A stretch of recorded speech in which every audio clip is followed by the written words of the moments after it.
Nothing the screen has ever shown before can surpass the thrills of the Underwater Kaiju from Outer Space podcast. Created from an atomic fireball hurled from outer space, The Underwater Kaiju from Outer Space podcast. Threatens man's very existence on Earth.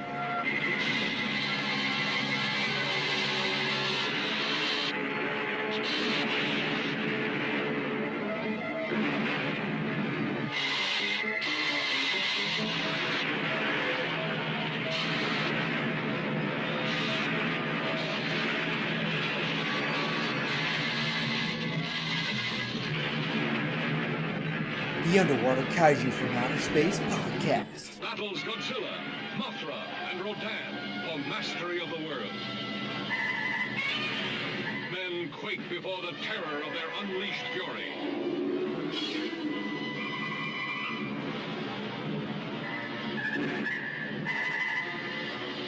All new, all never to be forgotten.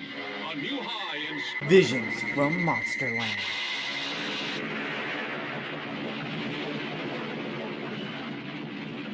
Hello everyone, welcome to Underwater Kaiju from Outer Space.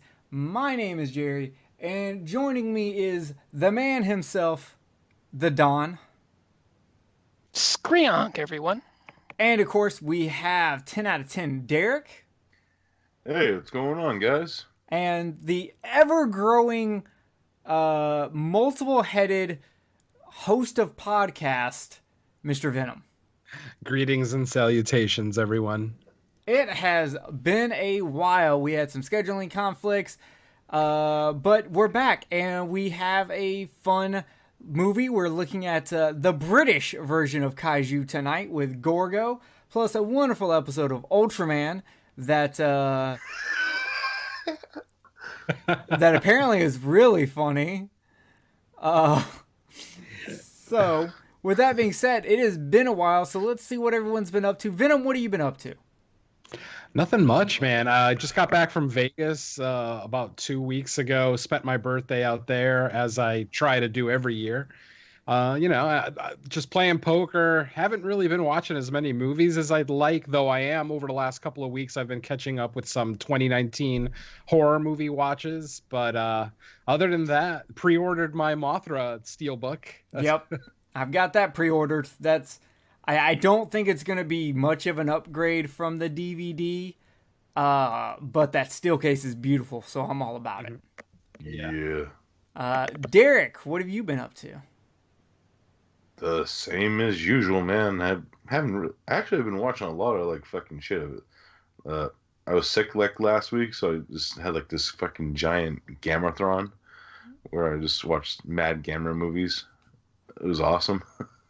Nice. Don, what have you been doing? Well, I've been working on a project for the Asian website I run, I write for. I've been able to do a slew of Asian films for a festival known as the Japanese Film Festival Hamburg. So a bunch of splatter and upcoming action and horror films that the reviews will start coming out maybe by the end of the week, by the time you hear this. So should be a lot of fun. There's some good stuff there coming up, including one, Derek, you should be really impressed with, the new Noboru Iguchi film Ghost Squad. Oh, nice. Yes, I've been meaning to check that one out. It's a lot of fun. I really like it. It's not as bonkers as Dead Sushi or Zombie Ass. Few are, but it's still a lot of fun. Cool. Well, alrighty then. And I've been deep into Game of Thrones because it's Game of Thrones time. So I spend most of my time doing things that involve that podcast and theory crafting and all of that good shit. In fact, as soon as this podcast is done, I'll be watching the second to last episode ever. So that's going to be glorious. But with that being said, we are about to get deep into Gorgo from 1961. A perfect day because we are recording this on May 12th, Sunday, Mother's Day. And this is the ultimate Mother's Day Kaiju film. So, with that being said, what IMDb likes to call Gorgo is greedy sailors capture a giant lizard off the coast of Ireland and sell it to a London circus. Then its mother shows up. Bravo, IMDb. That's pretty much what happens. What a deep, well-witted fucking observation you have there. Very uninspired. Yeah, I was just like, like, you couldn't give this movie a better, like, it's one of the fucking better made kaiju films that didn't come from Japan. And hell, it's from the director that gave us the Beast from 20,000 Phantoms. Come on. And Giant Behemoth. I mean, goddamn. Give it a little bit of fucking more credit than that. That was awful. But whatever. Fuck them. So, in traditional fashion, we are going to go around the round table and start asking people about stuff about this film. But first, now, Derek, you chose this film. Yes. So since you chose this film, we are going to let you go first to tell us what you love about this film. Okay, before I tell you my general thought of what I liked about it, I gotta admit, I do have a little bit of history with this film. I have seen this film pretty early age. You are legally married to it? No, well, no, I have a good experience with this. When I used to go visit my aunt and stuff, she had Lou Gehrig's disease, so it was very hard. So we watched movies together, and this is one of the movies we watched. So it kind of has like a special memory in my heart for that reason alone. Does that make sense? It gives me memories of... Yeah, of course. Yeah. But other than that, it's weird because it's been a while since I watched this film, and, so it has like that distant memory of watching it as a kid, and then you see stuff as an adult now. So that gives you a hint of what some of the stuff that I'm going to say when we get into the second part of this. But generally, I like the settings of this movie, like the island setting, and of course, like later on, like all the giant destruction happens later on with like all the great London shots and stuff. I think they did good with like the modeling work in that aspect, with getting things looking right, like Piccadilly Circus and all that. Dope. All right. Don, what is something you loved about this movie? I actually have a very similar story to Derek, although for me, I'm legally married to it and have 3 children that won't call me on my birthday because I saw this back in the 90s. This is one of the very first ones I ever saw, and I have a lot of very special memories with this one because this was the last film my Nana taped for me before she passed away, because she had cable, I didn't, and this was the last film she ever taped for me. And then 2 days after she gave me the tape, she fell ill, and that was the last film she ever taped for me. So yeah, I'm like Derek, I have a special connection with Gorgo, and that's one of the reasons why for me I find the film near flawless. So for me, my favorite part of the film is frame 1 through frame whatever in its 80-minute running time. All right, dope. Okay, that means we are moving on to Venom. Venom, what do you love about this movie? Well, I was my story about this movie isn't nearly as inspiring or heartfelt as Don and Derek, but I was introduced to this movie from Mystery Science Theater. I had seen the Mystery Science Theater version of Gorgo at least a dozen times over the last 5 to 10 years, and I absolutely love it. So going into my viewing for this show, it was actually going to be the first time that I watched the movie without the Mystery Science Theater guys riffing over it. Mm-hmm. And what I liked is I was surprised at how good it is. Like, usually when I watch something that the Mystery Science Theater guys riffed without their riffs for the first time, I can still kind of hear the jokes in the back of my head, and the movie kind of takes more of a comedic turn to it, but this one I didn't feel like that at all. I was actually riveted by the storyline. The human characters are not as annoying as they are in a lot of Japanese kaiju films. So basically just being shocked at how good this movie is. I feel like I might have had a different opinion of it, over the last few years had I seen it first without Mystery Science Theater. But just genuinely surprised at how good and what a, absolute valid and well-made kaiju movie this is coming out of the UK. So basically just my surprise at its quality was the first thing that struck me about it. Yeah. So I similar to Venom, I have watched the Mystery Science Theater 3000 episode for this a lot. My favorite episodes of Mystery Science Theater are the kaiju ones, the 2 Godzillas, and the is it 5 Gamera movies they've done? They did 4 or 5, yeah. It's either 4. I want to say it's 5. I think 5 because they did the original Gauss, Giron, Baragon, and they didn't do. No, they didn't do Barugan. Yes, they did. It's my favorite Mystery Science Theater of the Gamera episodes. They did it. I'm thinking of Virus. That's the one that they did. Yeah, do. no, then they did Zigra, the shark one. Zigra. Oh, right. Okay, I forgot about that one. Yeah, Virus and Jiger, that's the 2 they didn't do. Yeah, so, but I watched that one, but I have seen this movie because I saw it on TV in the 90s, probably a TNT situation, and I always thought it was good, but it never really caught me. So watching it this time to really take it in, my favorite thing of this movie is how just amazing the cinematography is. There are shots in here that are just absolutely stunning and beautiful, whether it's Mother Gorgo, which apparently has a name. The mother's name is Ogra. Ogra.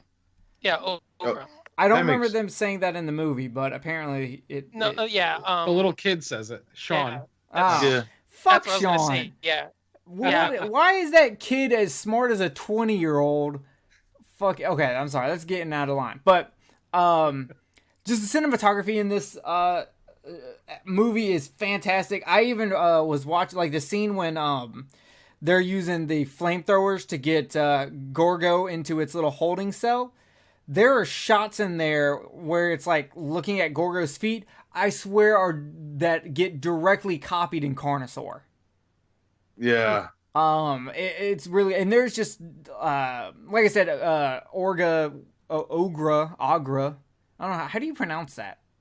Okra. Yeah. The food that no one likes. When Okra is coming up behind the Gorgo sign, or when it's coming out of the water and his eyes are glowing red, it's just a fantastically shot movie. It's so much atmospheric. They do go a little heavy on the fog, but it really does shine through that. And like these guys said, it actually has a really good story, and it makes sense. A lot of like the things done in the movie from a human's perspective absolutely makes sense. Like, are you gonna take a mystery amount of money from fucking the University of Dublin, or are you gonna take the $30,000 against 50% of the gross from the circus? You're taking that circus deal all day long. So either way, that was some of my favorite stuff. So let's get into things we didn't like. Derek, what do you not like about this movie? Well, looking back on it now, like some of the character decisions are, like the synopsis says, they're greedy characters, and you gotta really, if you're watching this as a first-time viewer and you're looking at it like that, it's not gonna be like, because you like a lot of likable characters, but a lot of these characters are in for themselves. Even like some of the side characters, like the harbor master they meet on the island, when he just slaps the kid in the fucking face and shit. I'm like, yeah, I think the problem with the characters is like they're greedy, but they're not evil. So yeah, it's they're like, not evil. They're like just you don't like them, you don't hate them. They're just kind of there. It gives a sort of realism to it, but you have a point. It's hard to connect with them because it doesn't drive any emotion in you. Yeah, exactly. And especially when the second half of the film happens, you're like, holy shit, these guys are responsible for killing all these fucking people. Yeah, but at the same time, they also like take care of that kid who I don't want to say they kidnapped because technically the kid's stowed away and he doesn't have parents, so no one loves him anyway. So who gives a shit about him? Let's be honest. He would have died on the island if he stayed there anyway. So I don't know. He looks like he was doing pretty well. I mean, like later on in the extra scenes where he's like just running around watching Gorgo or whatever the fuck her name is. Yeah, running right up to it like fucking the dumb kid from Hungary. Like same fucking energy. Just no, kid, you're gonna fucking die. But I will say that at least the two main characters, they go out of their way to like keep up with the kid and take care of the kid, even though they had the money to just send the kid back to that island. And yeah, I do kind of like that they kind of gave like Sam like that moment too where he's gonna let the creature go before anything happens, but then the other guy stops him. Yeah, because it's about that fucking money. Yeah. So yeah, I feel what you're saying on the characters. Don, what do you not like about this movie? I have very, very minor nitpicky flaws, and one of them is the utterly unnecessarily and shoehorned into the plot reporter that covers the rampage. Yeah, did anyone else like think of that stupid fucking toy reporter from Death Kappa? Yeah. Like after watching this Gorgo scene, like Raimi Burr, Yeah, after watching this scene, I was just like, I think this is exactly what Death Kappa was making fun of. Right. Yeah, he has no reason to be there. Everything he says is just stupid nonsense that we figured out 2 seconds earlier because we actually watched it. And everything about him screams, post-production shoehorned into it. Yeah, I don't think there's any reason for him to be there. I don't think they trusted their audience enough to get it. They were like, let's make sure they know it by just repeating it over and over. But it's a fucking monster movie. There should be nothing in a monster movie that you don't understand the first time they tell you. Yeah, right. It's kind of like that thing with like the older like 50 ones where they had like the narrator over certain scenes and shit. I think that's how I felt it was kind of like too, and Laurier back from that film style. Right, but then you would have had either Sean or Joe. You would have had either Joe or Ryan do it. You wouldn't have had this news reporter that shows up out of nowhere. And it's only just for the rampage. It's not throughout the entire movie. Yeah, it's weird, but I hear you there. Yeah. All right, Venom. What is something that you disliked about this movie? Well, let me caveat this by saying that I totally agree with Jerry on the cinematography. I thought some of the shots in this movie were spectacular. I think you and I chose the same topic, so this will be fun. Specifically that shot that Jerry mentioned with Ogra walking behind the Gorgo sign and then destroying it. I thought that shot was stellar, but there is some really bad green screen in this movie that God. Yeah, it kind of took me out of it.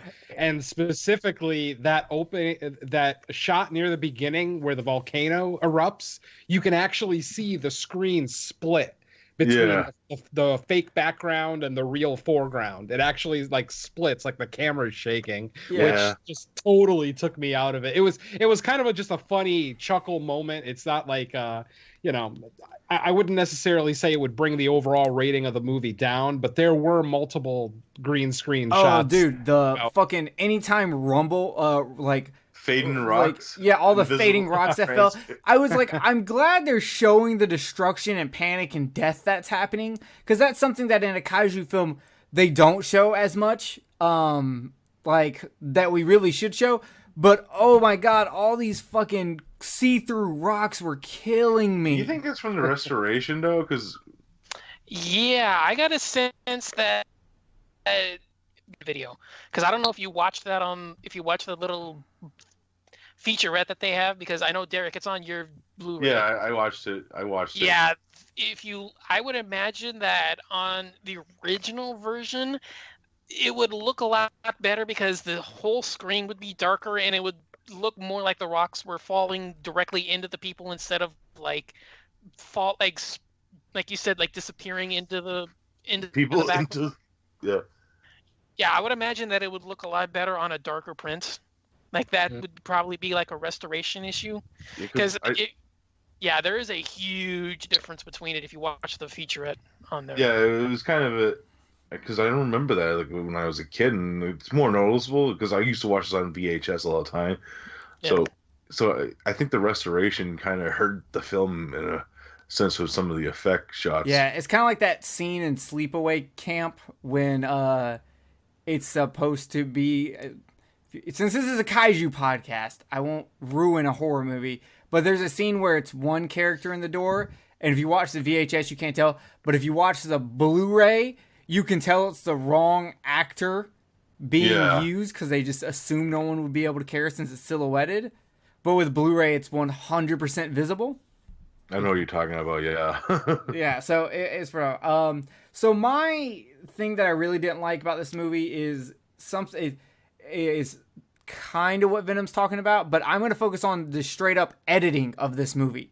There's a lot of scenes where it's not them trying to use day for night. They straight up, it's nighttime and they cut to stock military footage that is in daylight. Yeah.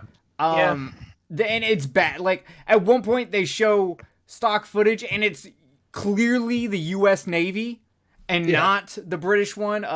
They show footage of a bridge being destroyed early before Gorgo even destroys, or Orga even destroys the bridge. Mm-hmm. It was just bad. And so they're not only they're reusing the same stock footage, but they're reusing their own same footage from the movie and misplacing it. The editing is just really fucking bad. Yeah, and there is a sequence in, I think it's during the jet attack, where they reuse the shot of Gorgo among the flames from the River of Fire sequence. They reuse that as a shot of Gorgo walking through the burning buildings. So I did catch that. So they do that a lot, and I really don't like it. Bothered once you get to Ogura attacking the city, you get tons and tons of just really bad editing. And apparently the director was very much against all that stock footage of the military being used. And he actually apparently cut a version of the film that does not have any of that, and I would love to see that. Yeah, I did hear that too, so that would be interesting. Yeah, I think it would just flow way, way better.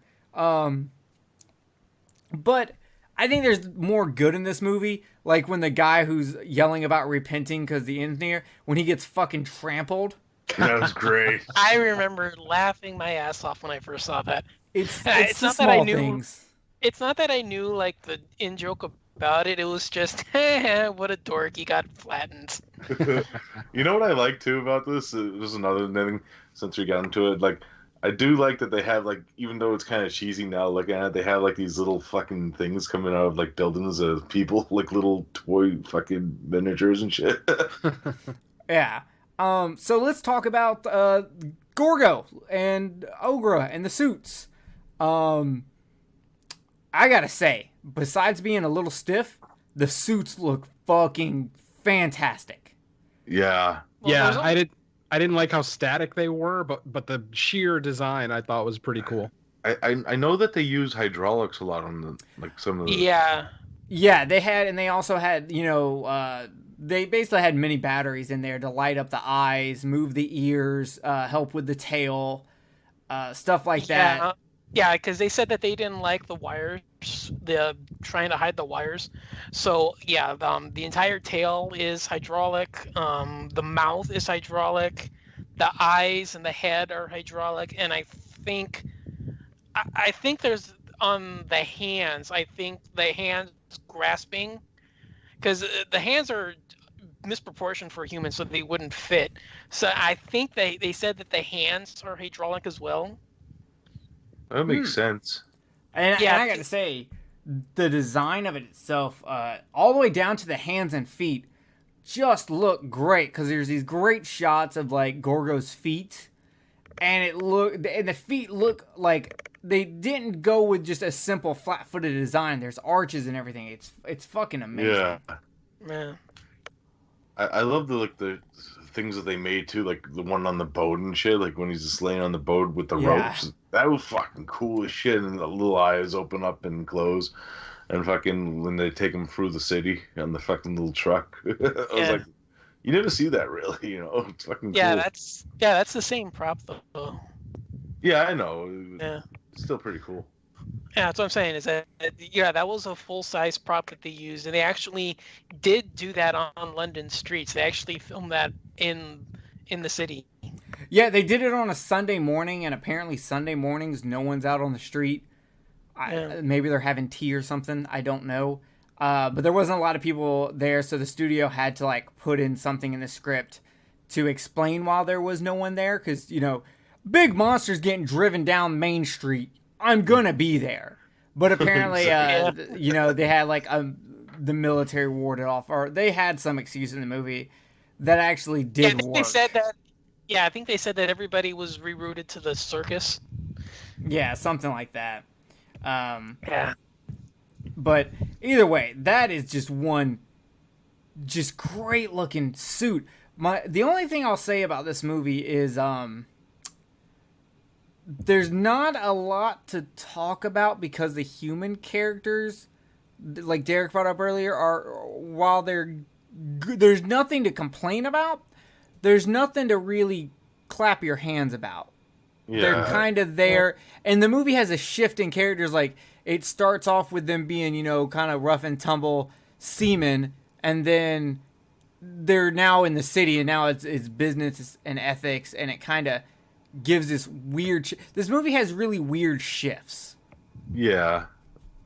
And I think that's partly just because it's so short. Like, if you would have had more time, I think, if you would have, like, beefed him out a little bit more, maybe show, like, more of the, effects of them succumbing to, like, the temptations of the greed and all that, you could have gotten away with showing the twist and it not be so jarring, I think. Yeah. Yeah. But there is one interesting thing we do have to talk about this movie, and that's the ending.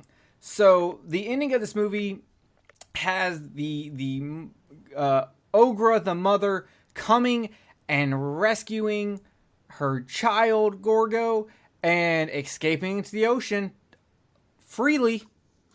We don't get to see endings like this, and this ending was actually done specifically because the director who directed The Beast from 20,000 Fathoms, when he went to the premiere, and he took, I can't remember if it was his daughter or his friend's daughter. It was his daughter? His daughter, yeah. Yeah, his daughter. After watching the movie, his daughter was like, dude, why did you kill the monster? You literally killed the monster in an amusement park. Yeah. You dick. Well, she didn't say that because she was a little kid, but you can picture it.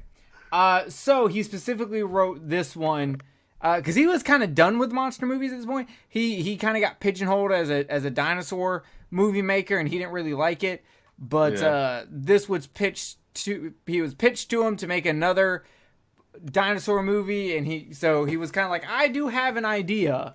And since they let him do it, he came back, and I'm glad he did, because outside of Japanese kaiju, compare this to like Yongari, this is way better. Yeah, definitely. And it has such a unique ending. And what's weird is this movie, which is about a mother monster saving his child.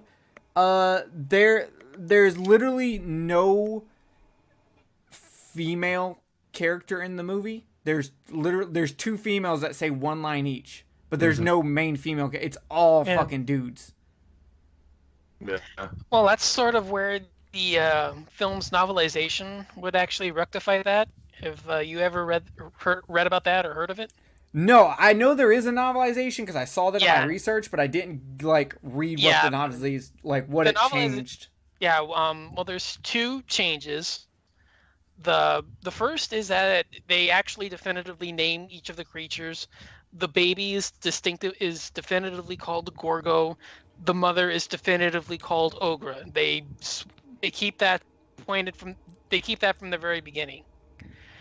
But the other change is that they introduce a female character in the harbor master's daughter, who ends up screwing both Joe and Ryan while they're waiting for supplies. Wait, there's Damn. a sex scene in the book? There's Wait, several sex scenes. I was about to say, wait, when you say she screwed them both like at the same time, like was it separate? Yeah, she separate? screws both. Okay, no They're Eiffel It's Tower. okay huh? if it's in a three-way. I am very pro three-way. Yeah, no, she screws them both individually. Man, that Yeah. sucks. They could have Eiffel Towered that. Was Sean watching in the background? No, that's They could've weird. London Bridged. They could have London bridged. Man, what wasted potential. Okay, so there's sex scenes in the book. I'm interested. Keep going. Yeah, and I think they say that she actually replaces Sean as the one that follows them. So they leave Sean behind on the island because he's too young, and they have the daughter travels with them because she's like old enough to go, and because she's been sucking them both off. Yeah, see, this is what I like. Don't put your stupid little annoying child in our kaiju movies. Keep the little boys out, okay? I'm sorry, but fuck the little boys. We're not Catholic. We don't want them in here, okay? Yeah. We like want I said, that was adult that was- females. that was the change, is that they replaced the daughter with Sean's character, and she was the one that left with the guys. Yeah, look at So, yeah, Godzilla movies. They always have adult females. Give us adult females. Yeah. They don't have to be here just to blow the guys. They can be strong female characters. But the point is we want those and not little boys. Because if you look at the Japanese movies, think of the one that involves a little boy. It's the worst Japanese Godzilla movie ever made. Well, the beginning of the episode of Ultraman we're going to talk about, there's a lot of little boys. Yeah, but you know what? Ultraman is a show for kids, and it works because their portrayal of little kids are. You know what? You're right. There were little kids in episodes. We had them for what, 5 minutes? Yeah. It wasn't Sean running around like an idiot about to get killed every fucking 5 seconds, or trying to start a dance party in South Korea with a giant monster. Just fucking, it's dumb. So yeah, no, for those of you that are complaining about that, the novelization does a better job. Yeah, and there's a comic book series that came out, and Steve Ditko, who's the original artist for The Amazing Spider-Man, he did work on it, and I'm not 100% sure what the comic book covers, but I would be interested in reading it because I enjoy the Marvel Godzilla run. I have every issue of that. I've got issue number 1 signed by Stan Lee. I'm a huge fan of the Marvel Godzilla run. I wish I had remembered to take notes on this, but on the DVD and the Blu-ray, they do reprint several comic books. I watched it once. I wish I would have remembered to do this because I didn't know we were going to bring it up. But I think the one issue that they reprint on the DVD is actually a retelling of the movie.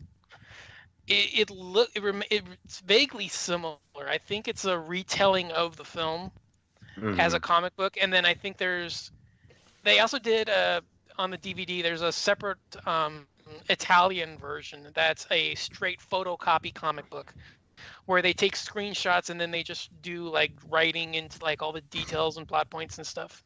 Oh. So yeah, the Italian version is like a straight photo comic where they take the picture, the screenshot, and then they'll like type in like what they were saying or what's going on, in Italian, obviously. But it's on the DVD itself, and I think it's the English comic book is a retelling of the film, or at least the version is that they have on the disc. But I wish I would have we would have brought it up, so I would have remembered to take notes on it. It'll be all right. Yeah, it's actually the feature I didn't watch. I'm actually curious to watch that now. So good shit. Yeah, I watched it once. I wish you would have reminded me to do that and take notes on it. But yeah, if my memory serves, I believe it is, at least as far as I can remember, again, as far as, at least what they have on the DVD is a reprinting of the movie as a comic book. I'm not 100%, but that's just my memory. Yeah, and there's also that famous like famous Monsters in Filmland cover of the artwork with Gorgo on it. It's very iconic. It goes for a lot of fucking money. I was actually looking it up. There's 2 different versions, I think, because I think they reprinted it for a different issue. Like there's the original blue sheeted one, looks beautiful, and then they have like another one that's black issue. You actually get a shirt of the black issue one. It's just iconic looking, and it's great art too.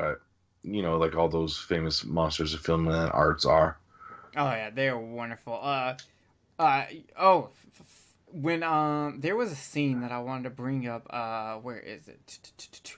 Okay, so the music in the scene where the Navy is blowing up the water where Orga is, that, like, when they're first doing the blowing up the water, does that music not sound like an Ifukube military score? Yeah. Yeah. I can see that. Like, yeah, I heard that, and I'm not good with music, but I was just like, this sounds heavily inspired by Ifukube. Yeah. I think I remember it's the first scene when he's in the Thames and he's approaching the bridge, and you see it's all the soldiers unloading and preparing for battle and all that. Yeah. Yeah. I think if that's the scene you're talking about, I can see that. Yeah. It was pretty good. Does anyone else have anything they want to say about Gorgo? Nothing really. Like, I say I recommend it. It's one that I grew up watching as a kid. I think it's a good one to start off if you don't want to start off right away with Japanese stuff. And this one has a pretty much basic enough storylines for a kid to follow it. You know what I mean? So it's a good one to start off like a very young kaiju fan. I agree. Yeah. I wanted to point out the pacing for this film. I thought the pacing was stellar. I mean, it's got a short hour and 18-minute runtime. So even aside from that, there was never like a dry moment for me in the film. Like even the conversation type moments between our main characters and the harbor master, I thought were, they were short enough and compelling enough to keep my interest. But I gotta say, man, this movie flew by for me. Like I said, we get some early kaiju action on the island fairly soon after the movie starts. So yeah, I definitely wanted to point that out. This is a nice, quick watch. Mm-hmm. Yes, a lot of the dialogue is straight to the point. It just, here's what you need to know for us to get to the next point. All right, here's what you need to know to get to the next point. It is very solid. Well, look at here's the main scene here. What happens when they get called away to the museum? One shot showing them arriving. They walk into the room, and the scientists say, "You captured the infants. The adult's still out there." And that's like the first thing they say. There's not any of this pleasantry and bullshit going on. Yeah. It's second they walk in, "You captured an infant. The mother's still out there." Yeah, I like that scene too, where he's like, Mm-hmm. "So how big is the adult?" And he shows the infant. The adult. Yeah. Mm-hmm. Yeah. And there's a reason why that's part of the trailer. That's a pretty fun sequence. Yeah. And that's almost exactly the full length of the sequence itself. Like what you see in the trailer is the sequence in the movie. So that's like what he's saying. It's straight, it's fast, to the point. Yeah. For me, my closing thoughts, I'll say this: it's better than most Godzilla movies. I put it up over it. It's not my favorite. It's, I would say, maybe in my top 5 monster movies of all time. It's better than most Godzilla movies. Like Derek said, this would be a fantastic entry point. I mean, it's short enough. The violence isn't too bad. You're not going to really scare too many kids away. Mm-hmm. But you're going to get in, get out. You're going to get, a spectacular rampage that's all spectacle. It's not any of that doom and gloom kind of okay, yeah, it kind of recreates a little bit of the Blitz from, the World War II, but they're not going to know that. It's just all spectacle, and the movie's fast, it's fun. I say it's one of, if not the first giant monster movie you show a kid, so. Yeah, I definitely think it's an easy one to show a kid. I think it's an easy one to show an adult. Cinematography is just beautiful. It's a very fast-paced film. Great monster action destroying cities and stuff like that. I don't know if I would put it above a lot of Godzilla movies, but I definitely would rather watch this than like Godzilla versus Gigan. Because let's be honest, Godzilla versus Gigan's just boring as hell. Yeah. It's got a great monster design in it, and who doesn't like to see Godzilla and Anguirus teaming up? But it's not as fast-paced as Gorgo. No. So, yeah. All right, well, guys, definitely check out Gorgo. We highly recommend it. The Blu-ray is actually pretty cheap. And it's one of those movies you can kind of find everywhere. And if you really like it, check out the Mystery Science Theater version. Me and Venom definitely approve of that one. Oh, yeah. It is a great one. So with that, we have to get into the Ultraman report. And guess what, guys? I don't have to do the Ultraman report this time, so you don't have to hear me talk a lot. So for episode 11, we are turning it over to Don. Dun, dun, dun, dun. That's right, folks. It's my turn tonight.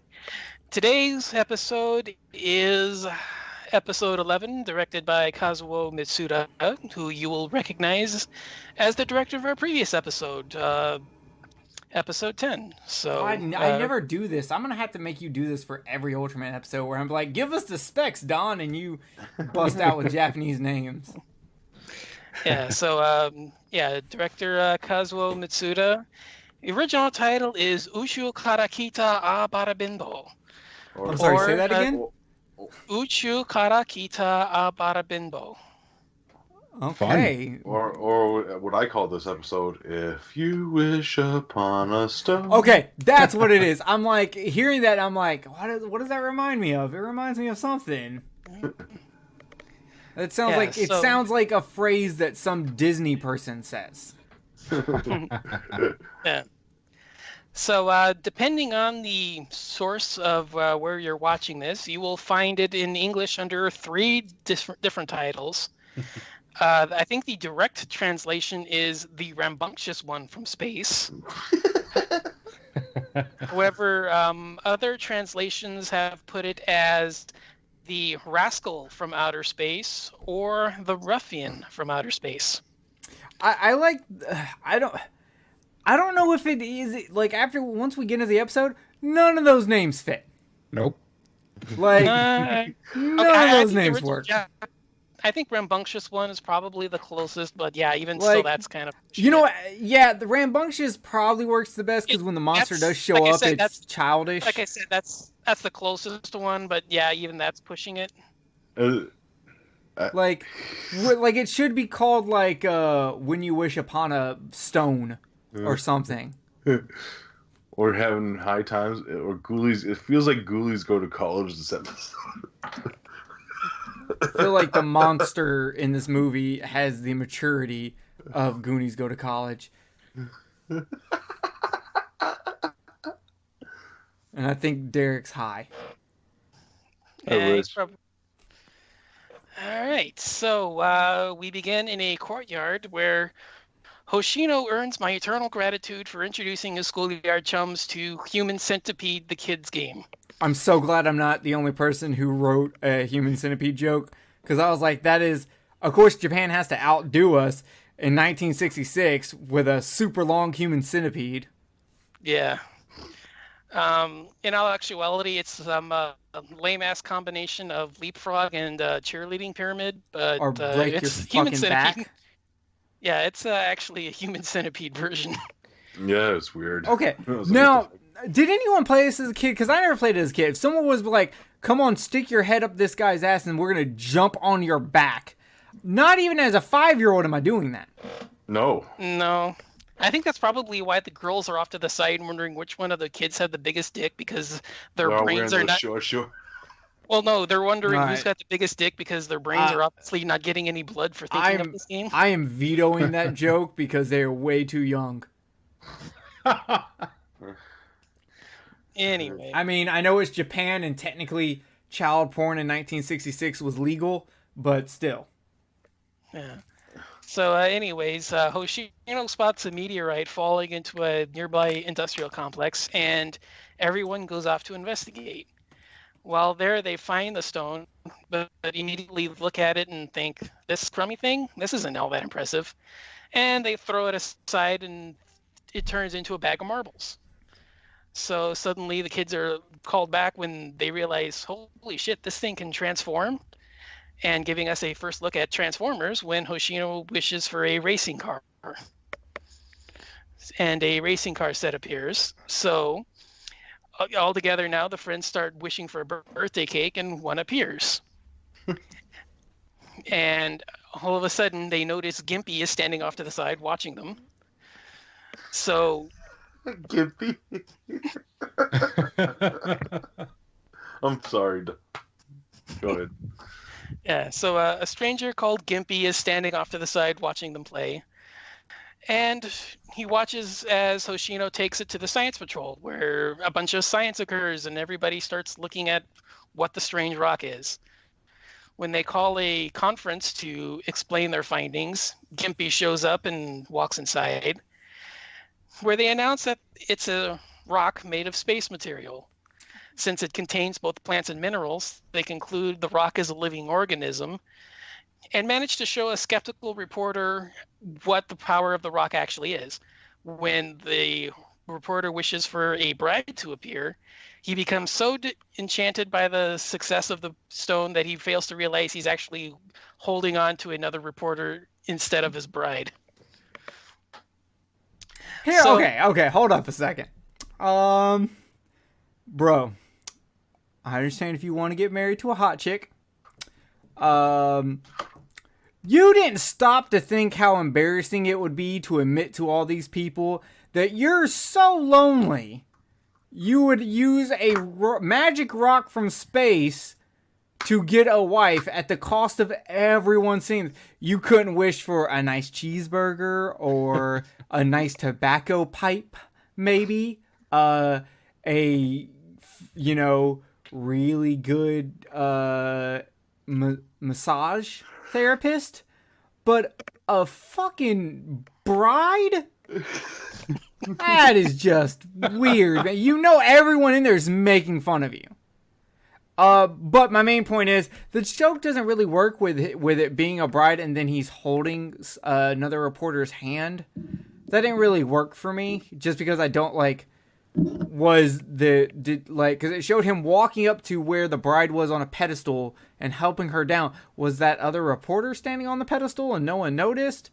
I didn't get that. It didn't work. I think it's supposed to be the visual thing of just, slam cut, he grabs the girl, he cuts back, and then he cuts back again and he's holding the guy. I don't think you're supposed to think. I'll put it. I know what you're getting. I know what you're getting at, because I noticed that too, where he actually reaches up and pulls her down, and it's kind of like, okay, well, here she is, I'm happy, and then then it's like the slam cut back to him and he's holding the guy. Yeah, my general rule of thumb when it comes to because I use this for whenever I do Married with Children podcast. If the visual joke is good enough, it doesn't have to make sense. It just has to be funny enough. Yeah. I don't think this was funny enough. Maybe it is in 1966 standards. So maybe I should give it a pass based on that. But it doesn't. The joke doesn't hold up. Dumb yourself down to 1966 children's kind of comedy. According to you, the children of that time are too busy thinking about penises. So I don't. And human centipede. Yeah. Like I said, maybe you have to dumb it down even further. But I don't know. It's a pretty lame gag. Yeah, we're getting to my favorite part of the episode, so let's continue. Yeah. So anyways, at the end of the conference, the warnings of its powers falling into the wrong hands gain Gimpy's attention. He leaves a transmitter behind and leaves with the rest of the reporters. So now with the conference room empty, he uses the transporter to order the stone to turn into a piece of liquid that forms into a rocket and rockets itself into his car. It's my favorite part. It's my favorite part. It just lands right in the car. I got another pause here. Okay, so previously in the episode, they've done this thing where, and this isn't like a goof or anything like that. No, but I just want to point out that half the time you have to touch the stone to make it work, and the other times you just have to like think really hard. Yeah, that was my thing. It has to be, you have to wish it, not it be in the general vicinity of it. That was my thing when I first saw it. Is it a wish or a command? Yeah, when Hoshino was, I wish it was a bag of marbles, and he tosses it over his shoulder. When it falls to the ground, a bag of marbles appears. Like, I wish for it to happen. When he's standing around and he gives it to the kid, it's like, I wish I had a birthday cake. And then he puts it down, and then the thing turns into a birthday cake. Like, it was a wish. It wasn't like a command. Yeah, but the other thing is them showing like that the person is touching it, and then it doesn't have to be the person's touching it, but it took all the kids to focus on it to make it become like a cake without touching it. So it almost seems like if you're touching it, it's strong. You have a stronger connection with it that makes it work better. Right. Or maybe an adult is stronger-willed, wish fulfilling than a kid is. But at this point, he's just an electronic voice commanding it, which just, I don't know. Like, it's just one of those things where I'm like, you're not clearly defining how the power works. But at the same time, you only have 22 minutes for this episode, so maybe I should shut the fuck up. Well, it would have worked better if the only thing that I would have given this a pass on is if Hoshino and the other kids had it on the drum or barrel or whatever it was, and they were all standing around talking about it, not touching it, not wishing it, but just like saying it out loud, like, well, when don't you wish like for a birthday cake, or don't like I wish I had like a bag of marbles, or not, like they were talking about it around the object. So it's more of like, as long as it hears something, it hears a command, then it does the command, not the way it does here where it does both. Yeah, there's just not enough specification, because I have the same issue later on. Well, I'll wait till you get to that part, so continue. Okay, so with the rocket in tow, Gimpy tries to escape, forcing Arashi to keep him closed inside the complex. Turning back around, he barrels the car straight into the lobby, causing a confusion that allows him to slip away with the rock. With the meteorite so powerful, Science Patrol resigned themselves to get to the bottom of the incident. And we find that Gimpy has checked himself into a local hotel where he can test the meteorite's power. He asks for a monster to appear, and it turns into the human-sized Gyango. Gyango and Gimpy run afoul of the hotel staff, pulling off numerous pranks and pratfalls on everyone. Yeah, this is the Ghoulies 3 part of this. Yeah. Like they're just doing like randoms, like he's jumping out of the fucking pool and shit. I felt like the montage should have had that, people, let me tell you about my best friend. Exactly what him laughing like, a warm-hearted monster that'll scare you till the end. Continue, Don. Yeah, it's fucking funny. So, satisfied with the powers, Gimpy inadvertently wishes for Gyango to turn into a giant. The creature obliges, turning into a kaiju-sized behemoth and crushing the hotel with Gimpy inside. Wrecking the surrounding area, the creature's actions alert the Science Patrol and they spring into action. Spotting Gimpy knocked out in the wreckage, they're disheartened to learn that he's still alive but unconscious. Hayata wants to transform into Ultraman, but can't, so he stalls by telling the others a theory about Gyango's condition. Realizing he can't turn back into a stone with Gimpy blacked out, they transport him to a hospital and stall the creature with the armed forces. The creatures rampage through the dockside area, with the military doing nothing but annoying the creature. Feigning hurt from the attacks, Gyango acts scared and sneaks up on Hayata, flying too close to it during a pass.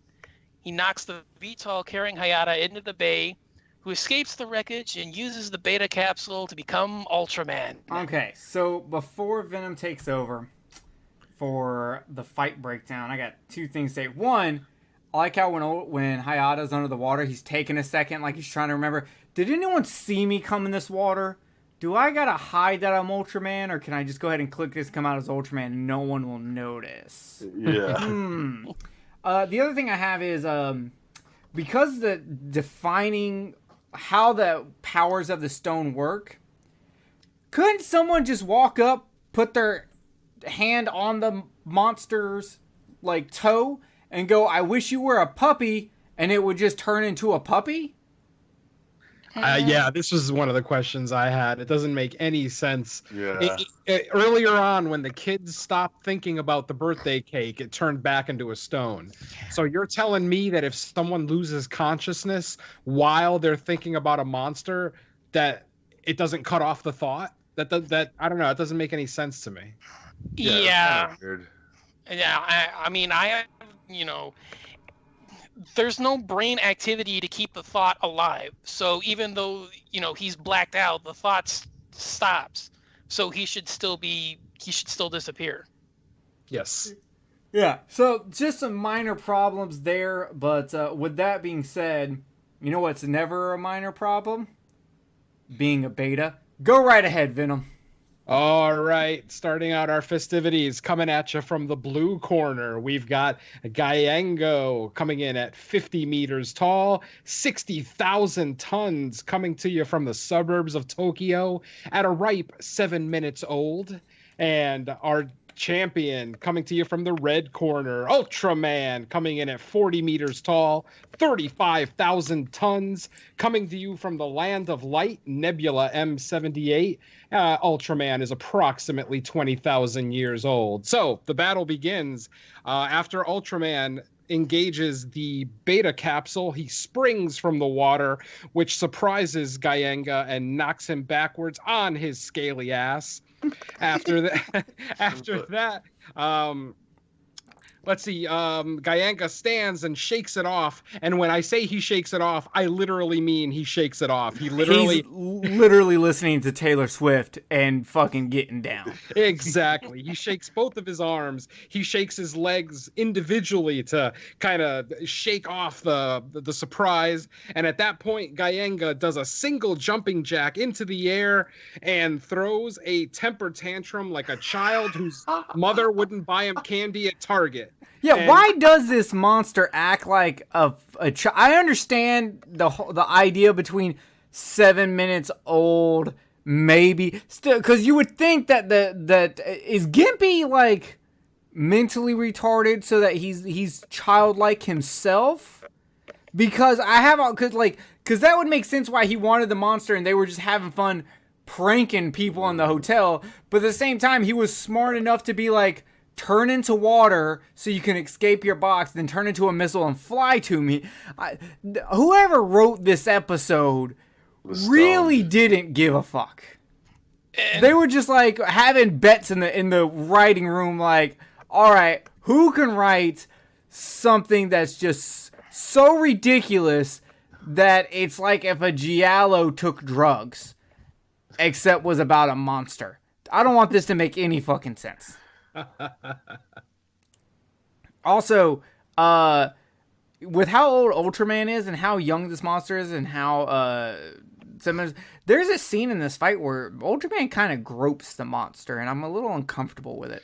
Oh yeah, I have a theory on that one. Okay, good. I'm ready to hear your theory. Continue, please. Okay. After Gyengo's childish temper tantrum, he comes up to his feet and our titans face each other one more time.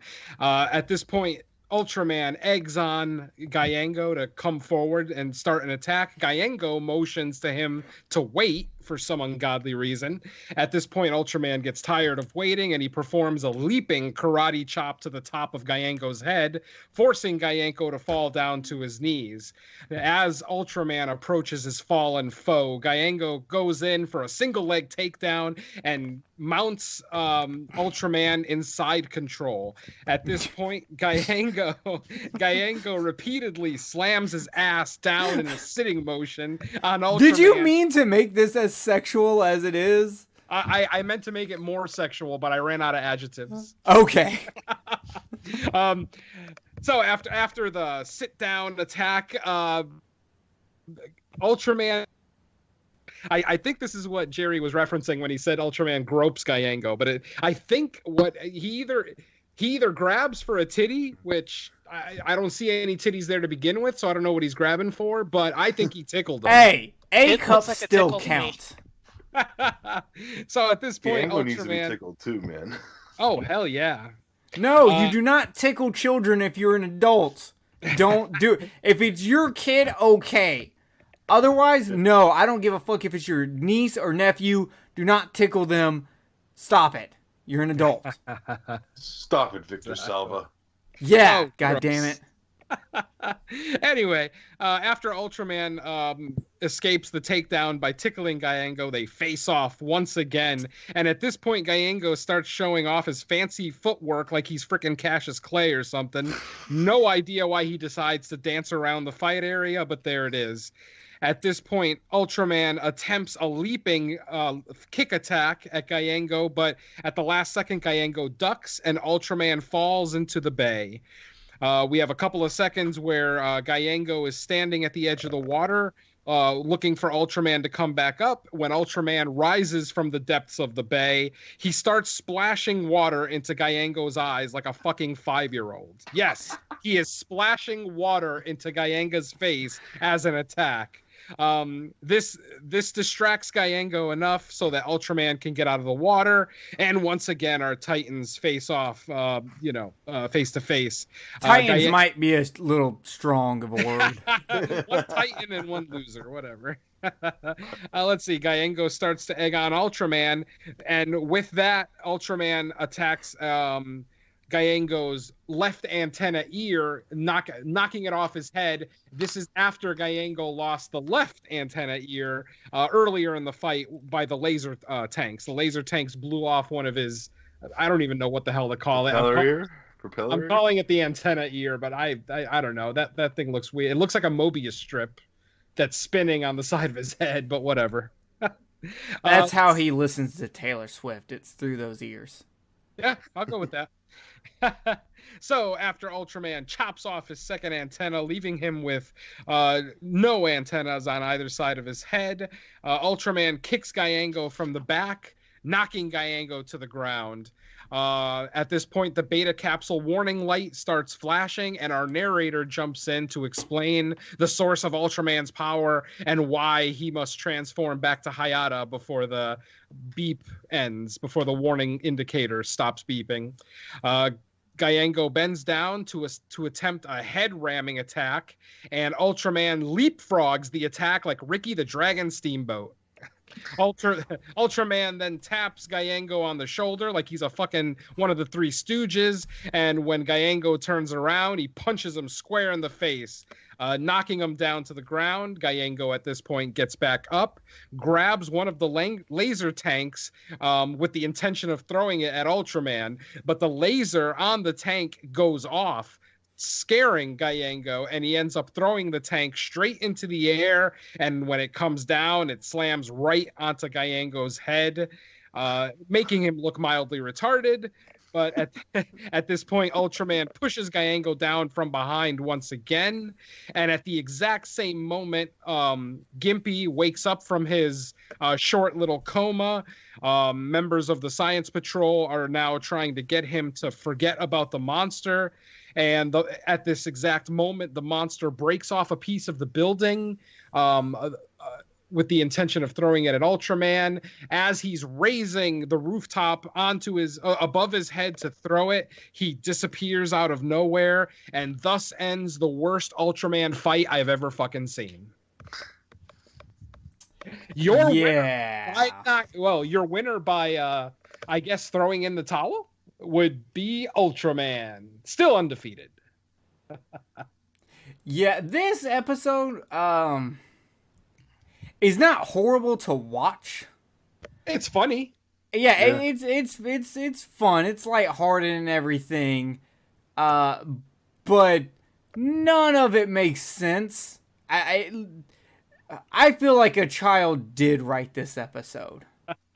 Like a child and his dim-witted uncle wrote this episode.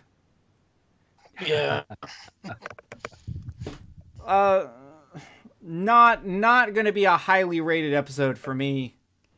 No. This is an easy skip. If you want to watch there's an Ultraman episode later on that deals with a monster and children that's way more enjoyable. Mm-hmm. Yeah. So you can skip this episode. You don't need this episode's height of entertainment was our review of it. Yeah. I still think Gimpy and Gyango running amok in the hotel is a decent spin-off show that was sadly never to come to pass. Well, in the if you watch the straight American version of this one, all that hotel hijinks is not in it.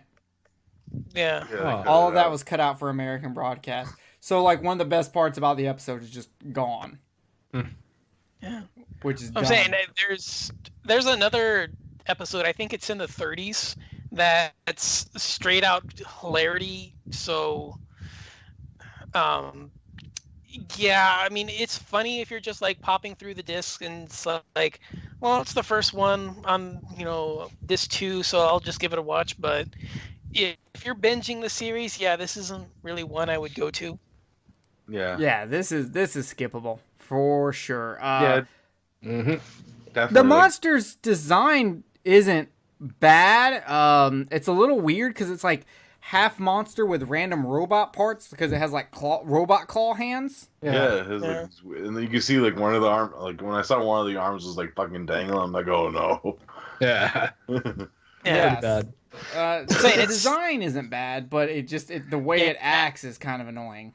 I didn't understand all the colorations on its chest. What the hell was the point of that? I think that was from Stone. Oh, is that from the Stone? Right. Yeah. Yeah. Yeah, because when the first scene when Hoshino picks it up, you see that there's like a lot of like blue and green and pink on the stone. So yeah, I think that's the stone thing on there. But I just thought it was the suit designer got stoned one day and was like, fuck it. Yeah. Because it seemed like if you had to wish for the monster to come out, that Gimpy would have envisioned the monster in his head. So I'm thinking this is the monster that he thought of in his head, all colorful for no apparent reason. But yeah, it makes sense that the stone probably could have taken over on the color palette. Yeah. Which makes even less sense because this is actually the Bemular costume from episode 1. Mm-hmm. Makes sense. Yeah, it's a weird episode. Oh yeah. I'm kind of okay with just going, that was an episode. I'm moving on. Yeah. Yeah. Yeah, I think it's the worst one we've covered so far. Yeah. I mean, it's certainly watchable, but it's not like, a pressing need to watch. Yeah, is it worse than the episode we had in the with the green leaf monster? Yes. Yeah. Without question. Yes. Well, that one there, I think just because the final fight is so lackluster, I think the episode's kind of detriment. But I think with that one, I still think it's a better story because you have the mystery involving the investigation. Yeah. Mm-hmm. Yeah. Or the one in the desert where like Ultraman doesn't even. Giant ant. Yeah. Yeah, Ultraman doesn't even win. They just throw the stone at the monster and it's over. Yeah. I kind of like that episode though. I like the setup of it. Fair enough. Okay, so this is the worst episode so far. Whatever. Fuck this episode. So with that being said, obviously next episode will be a Godzilla episode. We have not picked what we're doing. It was actually brought up earlier by Derek, but we didn't actually pick anything because we were all kind of out doing Mother's Day stuff for the most part.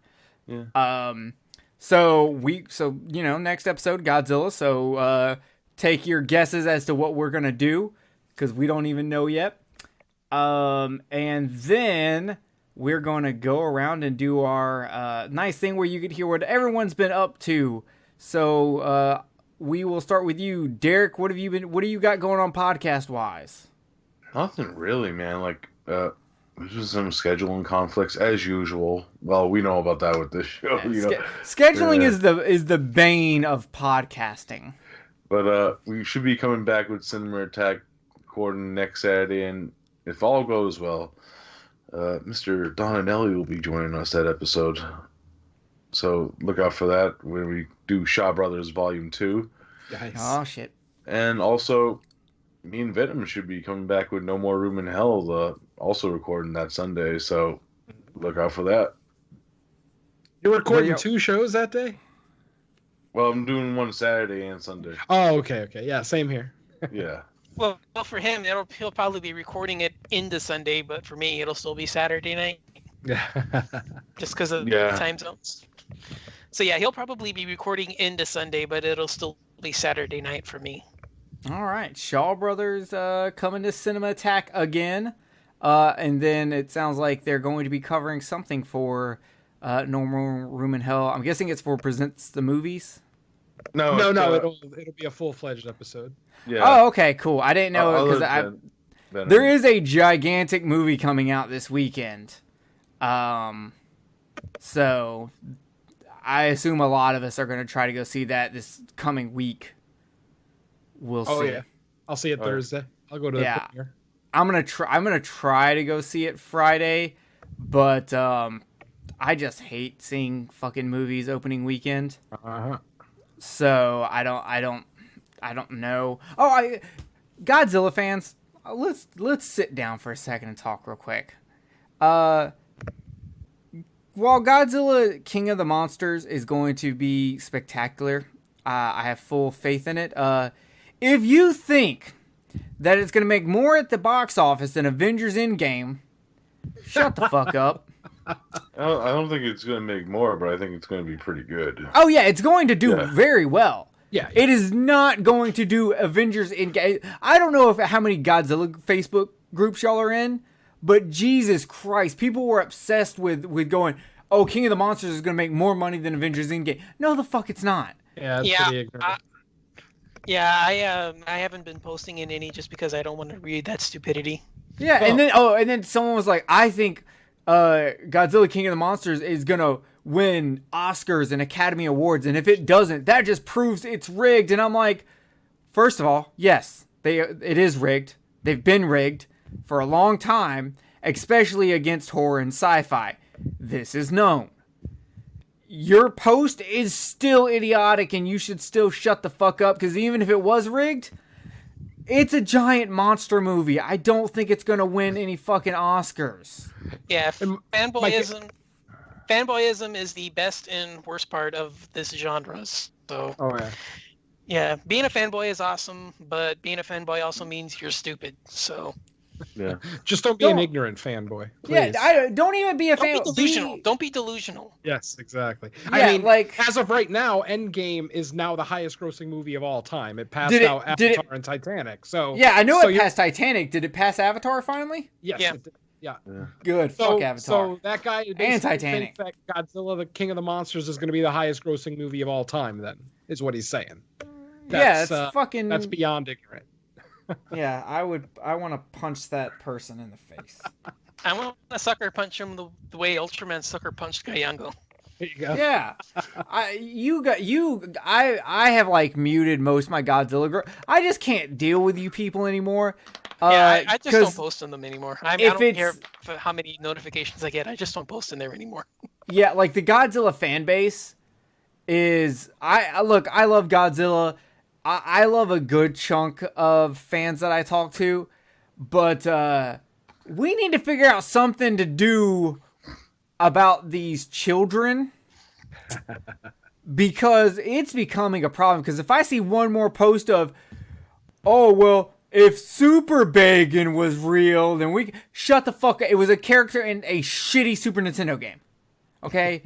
Get over it. It's not real. Is not having. If I have to accept the fact that Varen is never going to be in another movie, you need to accept the fact that Bagan is never going to be in a movie. Okay? Neither is Super Godzilla, because Super Godzilla is just a fucking color swap of Space Godzilla. Let's be fucking honest. I am no more of this. Do you think Super Destroyer from Rebirth of Mothra, blah blah blah. Okay, if it's from this stage, could be this one and this stage. Like, guys, just stop. If it's not available to make the match happen in a video game already, then just stop. I don't want to hear it anymore. I'm done. It's almost as bad as the fucking Superman versus Goku argument. I'm done. Shut the fuck up. Just watch the goddamn movies and enjoy it. and like, stop. And also, if you're a female that loves Godzilla movies, I am so sorry. I am sorry that these are the people that you have to fucking deal with. Because, Jesus Christ, if I see one more fucking nerd post, I wish I could find a chick who's into Godzilla, or there's no good chicks that are into Godzilla. No, there are. They just don't want to talk to you. Okay? Stop. Jesus Christ. Sorry, I had to go. Does anyone have anything they want to say to the Godzilla fan base that'll get them more pissed off? Get your head out of your ass and have get a sense of brains about it. All right? Yeah, brains, humor, all of that. You fucking scarecrows. Don, wait, what do you got, Derek? No, I was gonna say play ball, scarecrow. Yeah. What about Scarecrow's brain?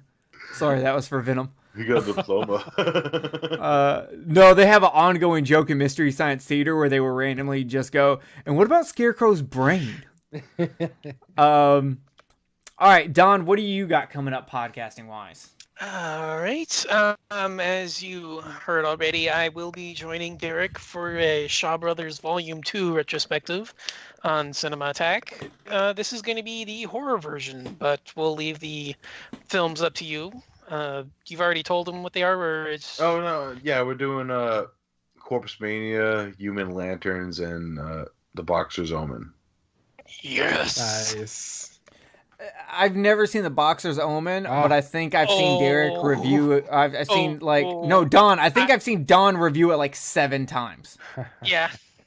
I bought it after the first time Don reviewed it. Yeah, I reviewed it on 3 different... This is going to be the third podcast I've reviewed the film on. Nice. Yeah, I'll explain on the show. That's a very, very, very special film for me. That's one of the reasons why I wanted to do it. But also, like I said earlier, I do a website on Asian horror. I'm probably one of the more affluent people in the community about it. I'm not going to say I'm the most knowledgeable. I'm just probably one of the more affluent, more knowledgeable about it. So, yeah, I'm going to be... you can pronounce the names, so you're already doing better than me. Well, actually, off air, I'm going to tell you something about Human Lanterns, Donna, because I noticed something very noticeable about that movie. But we'll talk off air about it. Yeah. So, yeah, I'm going to be doing that. Right around the same time, we are finally going to be coming back from break and doing Horror Mafia again. We've been taking a little break because a special someone zapped Joey's will to live. So, hey, man. Things. Yeah, so things broke Joey to the point where we had to put the podcast on hold for a while. And then in the course of that, we actually discovered that he legit had family issues that he had to deal with. Nothing serious. He just had to move all of a sudden. It was like 2 weeks notice he had to move. So we've been dealing with that. And we're finally at the stage now where we're ready to come back from a little hiatus. I think it's been a month now since we've released an episode. Like a month or maybe 5 weeks. But yeah, we're going to be coming back. We're going to be looking at a new film from 2019. I'm not going to say anything yet just to build some suspense. But it's going to be a 2019 movie. So we're going to have that ready. And then, like I said, Derek's guest shot with Shaw Brothers Horror. Awesome. Okay, Venom, you go ahead. Because I know you also have a new show that's coming. Yes. So just to go over some of my older stuff, the Horrorcast is still a thing. It's just we're on a very extended hiatus due to the podcasting retirement of Mr. Mark Nato. So we're kind of in the talking stages still about how to keep the show afloat, because that was kind of Mark Nato's baby. So, fingers crossed that the Horrorcast will be back sooner than later. cut his skin off and wear it. Interesting. Let's see. Theme Warriors. We should be recording a new episode of the Theme Warriors in the next week or two. On that one, we are going to cover sports movies where the underdog loses. So you'll probably hear a lot of rock Karate Kid? talk. Yeah, exactly. Stuff like that. Yeah. Because the guy in Karate Kid, the underdog, he should have lost because he broke a rule. So fuck him. Oh. I have my own problems with the Karate Kid, but that's I just don't another like podcast. the Karate Kid. I'm right there with you, buddy. Yeah. So that's Theme Warriors. No More Room in Hell, as Derek mentioned earlier. We should be recording an episode this coming weekend where we're going to look at a couple of 2013. Knocking on wood. Oh, yeah. Knock on wood if we can. We'll be here next weekend. Episode will be out shortly after that. As far as No More Room in Hell presents Fresh Cuts, the next episode of that one is going to be recording this week. We are going to be looking at the recently released Monster Party, which is available on Shudder, on the Shudder streaming service. So check that out if you want to listen to that episode, which, like I said, should be recorded sometime this week. And the Slice and Dice Dreadcast recently had a postponement for the same reason that Donnie just mentioned. Joey Colombo is also on that show, and he's in the middle of a move and some other family stuff, so he's just been really, really tired. So that episode, which should have been recorded last week, will be recorded this week. And that's going to be, we're going to be looking at Michael Douglas's Falling Down. And love that movie. Oh, yeah. And we're also going to talk about California with a K. Brad Pitt and Juliette Lewis. And David Duchovny. Oh, Mr. David Duchovny, absolutely. Not wearing a dress this time. Go figure. I love David Duchovny. Have y'all ever watched this show, Californication? Oh, yes. my God, it's so good. Yes, awesome. sir. And then my new show that I can finally talk about, as the announcement was made this week on Facebook. I'm going to be working with a couple of podcasting legends in Ricky Morgan and Jamie Sammons. And so it's going to be two legends and your friend, Mr. Venom. Yeah. So, okay. I'm really excited for this show. But I'm worried I'm going to get my heart broken because Ricky, as much as I love him, starts a lot of stuff and then runs out of time for it. Yeah, he kind of has that trend of starting shows and then taking long hiatuses and things like that. Yeah, because like not too long ago, he literally was like, I'm done podcasting. Yep. Because he was too busy, was a new job, whatever. Then he came back and then he was like, I'm coming back, and then threw a bunch of other stuff, and then kind of disappeared again. And came back, and I don't know. So I'm hoping my heart doesn't get broken, but I know Jamie works 2 jobs, so it's already hard for her to podcast. Yeah. Venom, you're honestly the only person I know who has 20 different podcasts and can still fucking run through them all. Oh yeah. I'm lucky that my wife works nights and weekends, so I got all the free time in the world. Yeah, so because literally the only reason we didn't record last month is because Venom was going to be in Vegas. It wasn't like Venom was like, oh no, I just can't record. It was a legit reason. Because a lot of people that take on too many shows have the problem of not being able to. Yeah. That's why I have my rule, my side shows are my side show. I try to get them done at least once a month, but it's in order of importance. Kill the Cast is always number 1, Underwater Kaiju is number 2, and Jerry Hates Action is number 3. So I have my priorities and I line them up and I try to get at least 2 Kill the Cast episodes out a month and 1 Underwater Kaiju from Outer Space a month when we can. And then Jerry Hates Action is just whenever the fuck I feel like doing it. That one has no rules. Yeah. Except it has to be an action movie, right? It has to be an action movie. That's in the title. But it has no rules as for scheduling. We already know what the next episode's going to be. We just haven't done it yet because I'm gonna have to take I'm tackling one of Jay's favorite movies and a movie I've been vocally against. So I had to take a lot of time because if you're gonna shit on a beloved movie like The Matrix, you better have the right kind of ammunition. And I thought just watching the Matrix would have given you enough ammunition to shit on it. It will. Trust me. I fucking hate the Matrix. I've never liked the Matrix. So fucking fuck that movie. I don't either.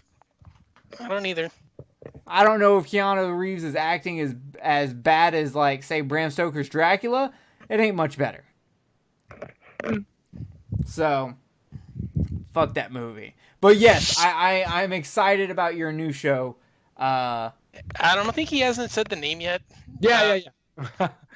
So it's going to be called the Terror in the Isles Horror Podcast. We're going to be covering a lot more than just movies. We'll also be talking books, music, comic books, pretty much anything horror-related, video games. And for episode 1, we're going to be recording that next weekend to be released on June 1st.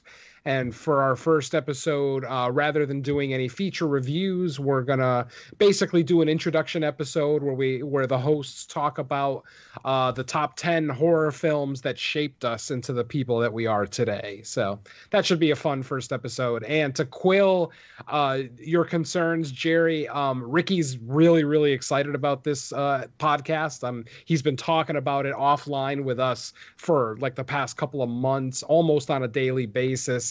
And since he's also kind of retiring his other shows, House of Wax is gone. And with House of Wax, great fucking idea because it was a video format and it was really cool. But yeah, it takes a lot of work to do videos. Exactly. And that was eating up a lot of time. And when he tried to move it to an audio format, it just didn't really work as well. Exactly. Yeah, I thought the same thing.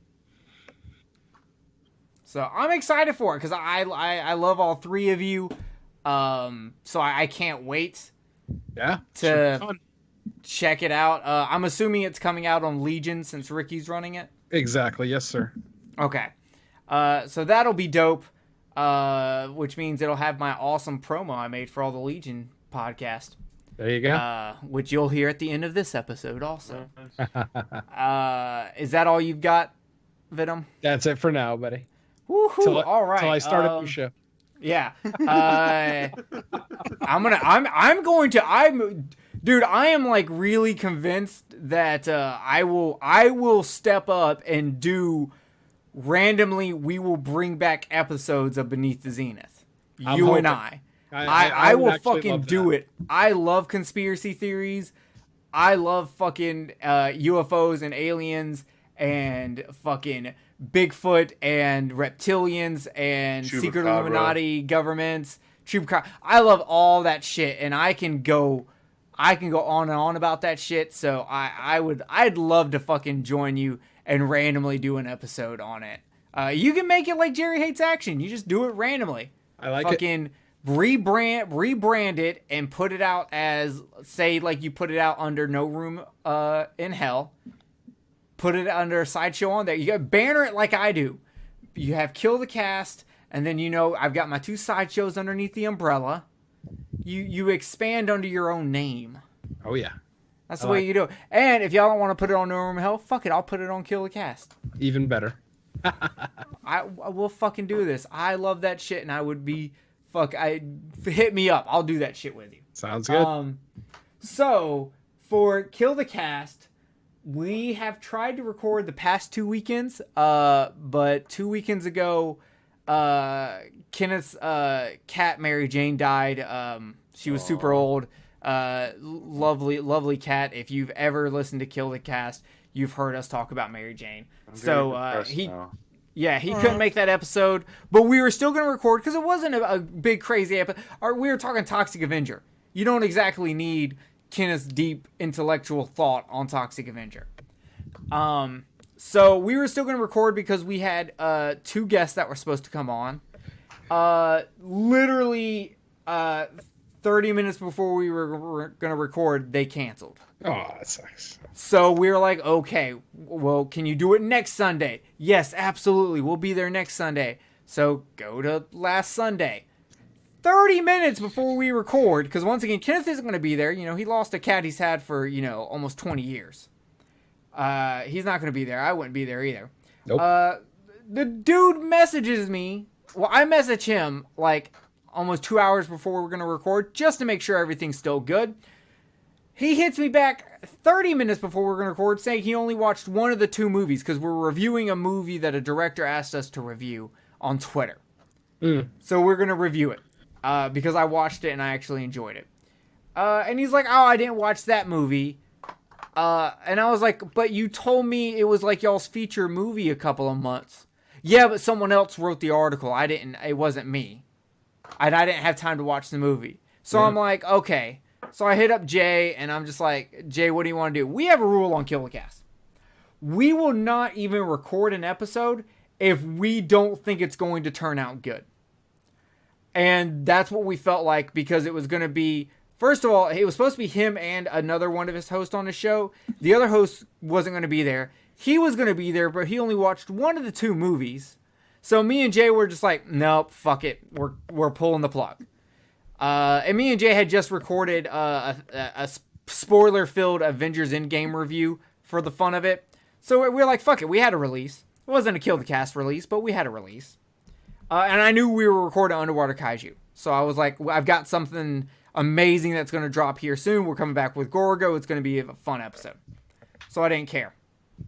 But this all leads to what I call cursed episodes. When you're just trying to record a certain episode and it postpone after postpone, that you just scrap the episode and say, fuck it, it's a cursed episode, we're moving on. Yeah, I had one of those with Cinema Attack, the Bronx Warriors trilogy.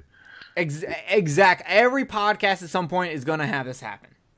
We've had it happen a couple of times, so we were just like, fuck it, we're moving on. So we are going to tackle the movie that we were talking about, which is a movie called Butterfly Kisses. It's a found footage movie on Amazon Prime. It's actually, it's actually pretty good. I enjoy it. I'm not a big found footage guy, but I liked it. It's not bad. It kind of falls apart at the end, but I don't care for the after credit thing, but yeah, we're gonna get into that. I have this whole huge thing written down about it that I want to go into. Of what I think the film means, and then also this thing on there's a controversy I want to talk about with it. So we're going to cover that, and then we're going to do we decided what would be something fun to do. So we decided, let's take a movie that I hate that a lot of people love. So we're doing Stanley Kubrick's The Shining. Nice. So get ready for that, because Kenneth loves that movie, Jay doesn't really care for it, and I really don't like it. I give it its props, but I don't like it. Same here. I'm just like you. Yeah. So we are gonna to do that. Other than that, I've done some guest spots. I was on the Psychosemantic podcast, which is on the Legion Network, covering Battle Royale. I got it in my feed. I have to listen to it still. Dude. So apparently, this was the first time that he's had a guest on that people wanted to listen to the show, but they don't want to hear the political shit. So they were just like, where do we skip to just hear the movie review? And he had never had this happen before. So I thought that was pretty interesting. So heads up, this is a political show. You will hear my political rants, but it's pretty funny. My political rants, which I don't share very often because I don't like having Facebook arguments. You have to physically call me if you want to talk it. But if you want to hear it, it's on that episode. If you don't want to hear it and you just want to hear the review, skip to about the 30-minute mark and you can hear us talk about Battle Royale. And if you thought my comment earlier about child pornography being legal in Japan in 1966, I explained all of that on the Battle Royale episode for the Psychosemantic podcast. So you can get a history lesson about Japan and pedophilia. And then what I did a spot on Rabbit and Red Radio where we talked about like 4 or 5 upcoming releases we really are excited for. Hint, Crawl. Yeah. Fuck yes. And then other than that, a movie that we are going to cover on Underwater Kaiju from Outer Space, but it's a movie that before Underwater Kaiju from Outer Space, I tried to record this movie with Kenneth and Alex Edwards, and it didn't work, and it was always a movie that I wanted to cover on Kill the Cast, and I was like, I still want to cover it on Underwater Kaiju from Outer Space, but I don't want to do it in the format we do on Underwater Kaiju from Outer Space yet, because I want to save Matango for like a very special episode for us, but I really want to talk Matango, so I had Bo from Here Go Show and Cortes Psyops from Cinema Psyops come and talk Matango with me. So if you would like to hear us talk about Matango, do it. Go listen to that episode. It's on Kill the Cast. And don't worry, we will cover it on Underwater Kaiju from Outer Space, because I definitely want to hear what these guys have to say about it. Because Venom, you said you had never seen Matango, right? No, sir. Okay. Wait, didn't one of Don? Did you say? Okay, you haven't seen Matango, Right. I think that I'm actually thinking the really only shocked other one me. that's seen it. Yeah, Derek's seen it. So we will cover it on Underwater Kaiju from Outer Space, and it will be a first time watch for two of us and a long time watch. We've seen it multiple times from the other two, so that will be very, very interesting. So go check out that, and I don't think I have anything else. I'll be on a guest spot for Married with Children podcast coming up soon, but Hey, I don't. Me too. Oh, you're gonna be on there? Episode season 6, episode 18, I believe. My Dinner with Anthrax. Gotcha. Nice. Yeah, I'm backup for the show. I just come on randomly when they need an extra person or someone can't make it. When They Dan call Chase me. flakes. Yeah.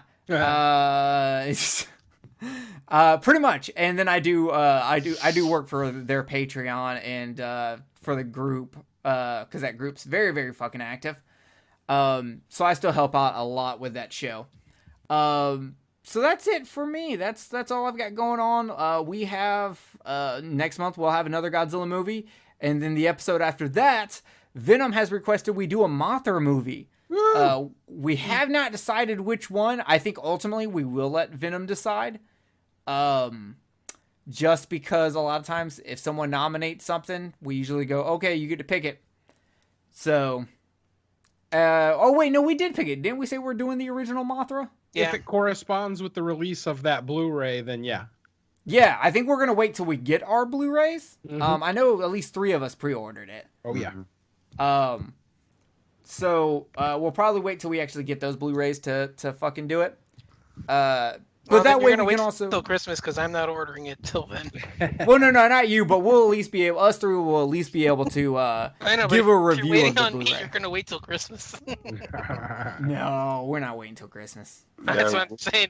If you're waiting on me, you're waiting till Christmas. Yeah, because I have the DVD, and I will say this, because that movie came out on the Icons of Science Fiction Toho edition. Yeah. DVD set, which is a fantastic DVD set. I hope we get the commentary track that's on there, because it's a wonderful commentary track. And I'm hoping this means maybe Mill Creek got the other 2 movies, and we're going to get those on Blu-ray, maybe? Maybe. Could happen. I think they're more just capitalizing on the fact that King of the Monsters is coming out and Mothra's in it. Mm-hmm. So, I think that's it, guys. We are going to get out of here. Thank you for joining us on our Visions from Monsterland. It was great to have you. We will see you hopefully next month. I don't think we'll have a problem with that. With some kind of Godzilla flick. But we haven't decided on one yet, but we'll get to it. And always be careful of stones. Yeah, watch those stones. They're very weird. Though I will say this, when the stone turned to liquid, it turned, like, they were like, what liquid could we do? Someone was like, red blood. Raspberry. Only one man gave me raspberry. Lone Star. Oh, I love that movie. So yeah, with that being said, we are getting out of here. Thank you for joining us on this wonderful episode of Underwater Kaiju from Outer Space. Thank you to Derek for picking Gorgo. And, sleep tight, and as Don says, Skreonk? Yep. Sayonara. Peace. Later. If you enjoyed this show, then make sure you check out the other great shows on the Legion Podcast Network, like Cinema Psyops, Cinema Beef, Devour the Podcast, Duncan and Bo Come Correct, Exploding Heads Horror Movie Podcast, Friday the 13th, Get Slayed, The Helming Power Hour, Hello, This is the Doom Show, Hero Hero Go Show, Kill the Cast, Underwater Kaiju from Outer Space, Jerry Hates Action, Legion After Dark, Mental Health, Obsessive Cinema, Discourse, Pick 6 Movies, the podcast by The Cemetery, the podcast on Haunted Hill, the Psychosemantic Podcast, Rick Radio, House of Wax, Dude Looks Like the 80s, Rabbit and Red Radio, the Shadecast, Short Bus Cinema, 2 Drink Minimum Commentaries, the VD Clinic, Who Will Survive Horror Podcast, and Which versus the Doomsday Clock. With such a wide spread of shows, there is guaranteed to be a niche for you to fall in love with. Horror, politics, movies, books, sex, music, commentaries, health, video games, kaiju, action, news, comedy, and opinions that would most likely get you killed in some parts of the world. We are proud to bring you some of the best podcasting in the world. Check us out at www.legionpodcast.com, iTunes, Spotify, Stitcher, YouTube, and any other dark corner of the internet where podcasts can be found.